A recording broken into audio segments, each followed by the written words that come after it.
seorang yang seumuran kita lebih berhasil, maju, sukses, ya sudah, akui saja.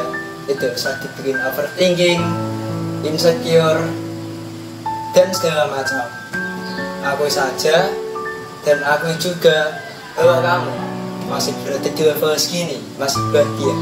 Karena itu, ayo bangun, memperbaiki diri, meningkatkan kualitas, mengurangi scrolling medsos, dan yang terutama adalah menguatkan mental. Sampai pada akhirnya kamu berhasil. Yakinlah, Allah itu Maha Kuasa, dan kamu adalah salah satu ciptaan dari Yang Maha Kuasa.